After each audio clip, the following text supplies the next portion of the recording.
So get this. In 2026, a brand new festival is launching in Kentwood, Louisiana.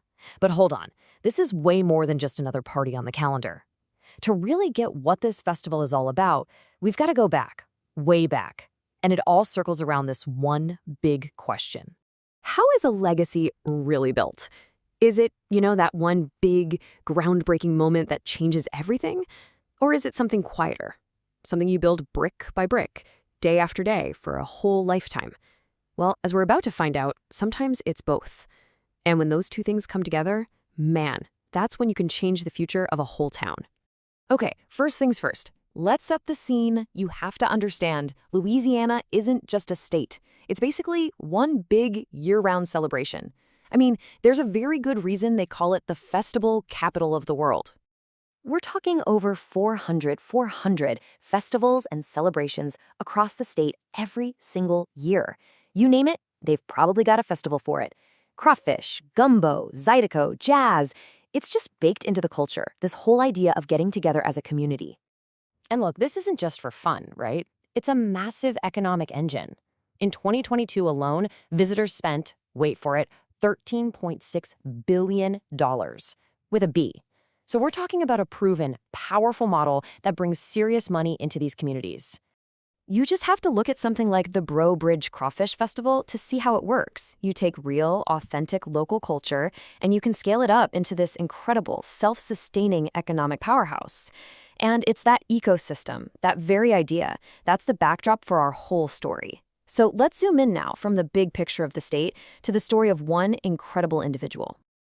And that brings us to the town of Kentwood, Louisiana, and to a man whose journey would end up changing the entire state. And it all started on a basketball court.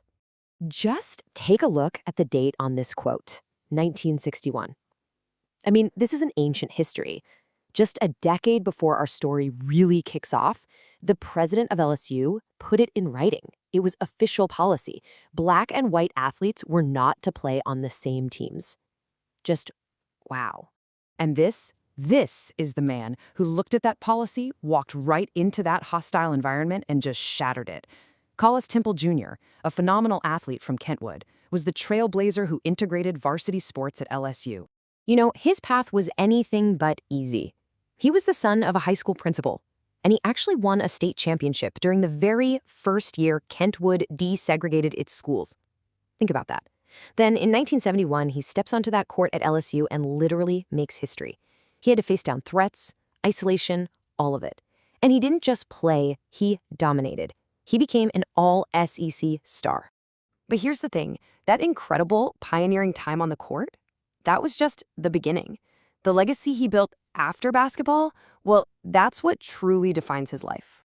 He basically took all that discipline from being an elite athlete and just aimed it right at business and community work. He gets his MBA, and then right away, in 1977, he starts a nonprofit that has since housed over 5,000 people in need. Then, as a real estate developer, he built over 500 housing units. And then, in this amazing full-circle moment, he buys the historic school where his own father was principal, all to preserve African-American culture in his hometown. You see the pattern, right? His entire life has been about one thing: building. So what happens when you take that powerhouse festival culture of Louisiana and you combine it with one man's lifelong mission to build up his community? Well, you get this incredible convergence, a meeting of passion and purpose. And the result of that convergence is the very first I-55 Kentwood Festival. It's the next chapter in his legacy, right there in his hometown of Kentwood. And it's all designed to be this powerful celebration of freedom, culture, and community.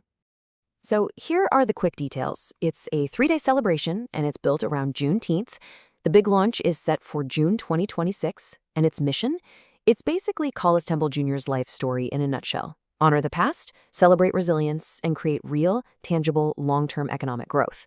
But it's how they're doing it that's the real game changer. Okay, so here's the problem that almost every new festival runs into. You can have all the amazing music and food and culture in the world, but if you can't actually track the money, you can't prove your economic impact. All that opportunity just kind of vanishes. The I-55 Festival is being built from the ground up to solve exactly that problem, right from day one. They're using this digital platform. Think of it like the festival's digital heartbeat. Its job is to connect the culture with the commerce. It's the backbone that tracks every dollar spent, from ticket sales to food vendors. And because of that, they can show exactly how much money the festival is bringing into the community. And for sponsors, that means they can see a clear return on their investment. It's a win-win. But look, this isn't just about numbers on a spreadsheet or fancy reports for sponsors. Not at all. This whole data-driven thing is about creating something powerful and, even more importantly, sustainable, a real engine for the whole town of Kentwood. And this really shows you how it all fits together. It's this unified ecosystem. The community, they provide the soul, the culture, the reason everyone wants to be there. The local politicians provide the support. Sponsors bring in the fuel to make it all happen. And that technology we talked about, that's the glue that connects it all and makes everything run smoothly.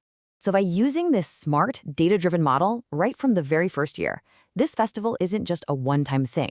The goal is to set a strong foundation to turn this Juneteenth celebration into a lasting legacy, something that acts as a permanent economic and cultural engine for Kentwood year after year after year. And that brings us right back to where we started. How is a legacy built? Well, I think the story of Collis Temple Jr. and the I-55 Festival gives us a pretty incredible answer.